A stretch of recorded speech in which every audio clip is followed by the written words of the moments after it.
દ્વારકાધીશ, જય શ્રી કૃષ્ણ બધાને. કેમ છો બધા? મજામાં જશો. તો જો હું દ્વારકા ચાલીને નીકળી ગઈ છું. આજ ચોથો દિવસ છે. હું ને સમજ સિદ્ધાર્થ બધા નીકળ્યા છે.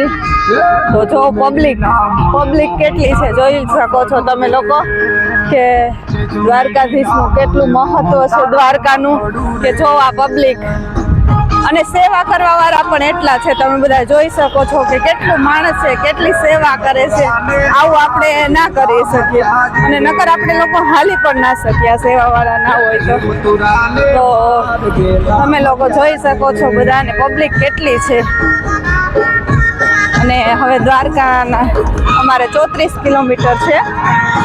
તો આપણે જોઈ હવે દર્શન થાય છે દ્વારકાધીશના. કેટલી પબ્લિક છે, દર્શનમાં વારો આવે છે, ક્યારે વારો આવશે અને ક્યારે પૂગશું તો તમે જોઈ શકો છો. અમારું એવું છે કે અમે લોકો કાલ સાંજ સુધીમાં પૂગી જવું છે અમારે, પણ હવે છોકરા કેવી રીતે ને કેટલું હાલે એના ઉપર ખબર પડે છે કે ક્યારે પૂગીએ એમ. હવે જો આ સેવા કરી રહ્યા છે બધા. આ છે સેવા, આ છે દ્વારકાધીશ.